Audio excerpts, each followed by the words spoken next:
Assalamualaikum warahmatullahi wabarakatuh. Bismillah, alhamdulillah, la haula wala quwata illa billah, amma ba'du. Saudaraku yang dirahmati oleh Allah Subhanahu wa taala. Alhamdulillah rabbil alamin. Hari ini kita sudah berada pada hari ke-7 di bulan suci Ramadan 1441 Hijriah. Mudah-mudahan amal ibadah puasa kita yang sudah kita laksanakan dan amalan ibadah lainnya diterima oleh Allah Subhanahu wa taala. Bersyukur bahwa pada kesempatan hari ini kita masih diberikan kesehatan oleh Allah Subhanahu wa taala, sehat jasmani, sehat rohani, dan yang paling penting adalah sehat iman dan Islam. Salawat dan salam semoga dilimpahkan kepada junjungan kita Nabi besar Muhammad sallallahu alaihi wasallam. Saudaraku yang dirahmati Allah Subhanahu wa taala, pada sesi kali ini perkenankan saya untuk mendiskusikan atau membahas singkat terkait dengan kekuatan kata, atau dalam bahasa Inggris the power of words. Salah satu keunggulan yang Allah berikan kepada manusia dalam berkomunikasi adalah kemampuan manusia untuk memproduksi kata. Dengan kumpulan kata, manusia dapat menyampaikan ide, gagasan, harapan, dan yang lainnya. Kalau kita berpatokan kepada salah satu hadis Nabi Muhammad SAW, Islam sudah menganjurkan kita untuk senantiasa berkata-kata yang baik atau diam. Kenapa? Karena disampaikan juga dalam salah satu ayat Al-Quran bahwa setiap kata atau lafaz yang keluar dari mulut kita itu tidak pernah luput dari malaikat pencatat kebaikan dan keburukan. Kita semua adalah OPD, artinya orang, atau ODP, orang dalam pemantauan Allah Subhanahu wa taala. Kalau kita pikirkan berapa banyak dalam keseharian kita kata yang kita ucapkan, apakah kata-kata positif atau kata-kata negatif, kata-kata pesimisme atau kata-kata optimisme, kata-kata yang dapat membuat seseorang untuk berbuat lebih baik atau justru merendahkan orang lain.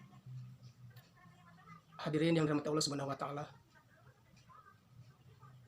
kata seringkali, apalagi yang diucapkan dalam lisan, itu akan dengan tidak mudah untuk dilupakan.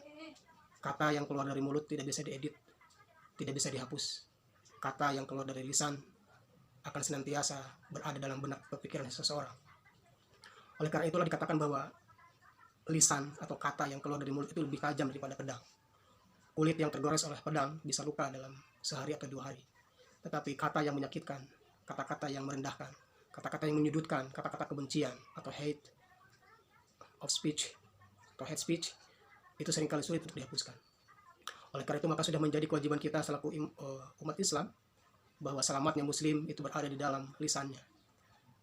Namun dalam kenyataannya seringkali kita tidak bisa mengontrol kata-kata yang keluar dari mulut kita, karena pada saat itu dalam diri kita terjadi 2 hal, itu ada rasio atau rasionalitas dan ada emosi.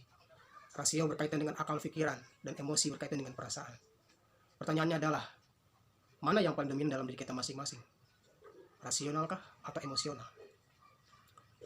Tentu kita ingin bahwa kata-kata yang keluar dari mulut kita ini bernilai ibadah, bernilai infak, bernilai sedekah.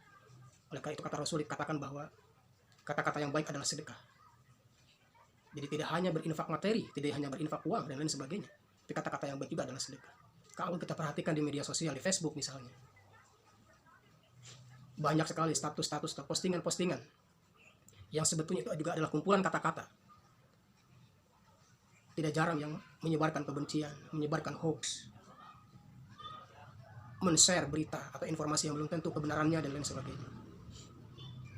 Hadirin yang dirahmati Allah Subhanahu wa taala, kekuatan kata dapat membuat seseorang termotivasi, kekuatan kata dapat menjatuhkan seseorang, dan kekuatan kata juga dapat mempengaruhi bahasa manusia, bahasa verbal manusia.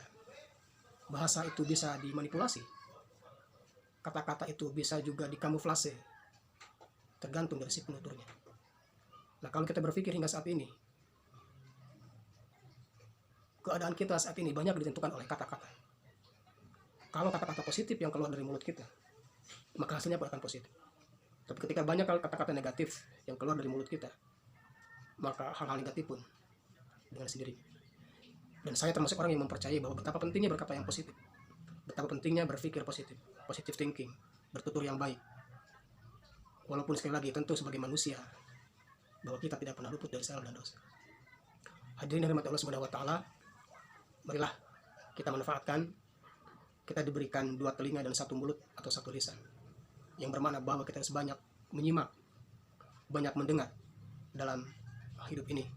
Dan 1 lisan atau mulut bermakna bahwa kita harus berkata yang baik, proporsional, bisa dipahami, dan tentunya setiap kata yang keluar dari mulut kita bernilai positif dan dapat menjadikan kata tersebut bernilai ibadah dalam pandangan Allah Subhanahu wa taala. Kesimpulannya, marilah kita senantiasa untuk melakukan kebiasaan berkata-kata yang baik, karena sekali lagi kata yang baik itu adalah sedekah, dan setiap kata yang keluar dari mulut kita itu akan dicatat oleh para malaikat. Pertanyaannya sekali lagi adalah, dalam keseharian kita dalam 24 jam, mana kata-kata yang lebih banyak keluar dari mulut kita? Kata-kata yang baikkah? Kata-kata yang positif? Atau justru sebaliknya, kata-kata yang negatif? Karena sekali lagi, kata itu adalah doa, kata itu adalah harapan, kata itu adalah cita-cita. Ketika banyak kata-kata yang baik dan positif dari mulut kita, insya Allah hasilnya pun akan baik. Tapi ketika kata-kata negatif yang dominan yang keluar dari mulut kita, maka naudzubillah, dampak dan efeknya pun akan kembali ke dalam diri kita. Mudah-mudahan Allah Subhanahu wa taala senantiasa membimbing kita untuk menjadikan lisan kita yang tidak bertulang ini untuk senantiasa berkata-kata yang baik. Kata-kata yang baik adalah sedekah. Terima kasih. Wassalamualaikum warahmatullahi wabarakatuh.